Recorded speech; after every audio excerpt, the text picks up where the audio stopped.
You ask Tiger to solve. This deals with linear equations with one unknown. The final result is x equals -2. Let's solve it step by step. Group all constants on the right side of the equation. Subtract 9 from both sides. Group like terms.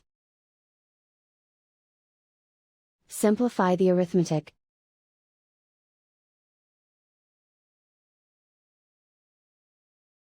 Isolate the x.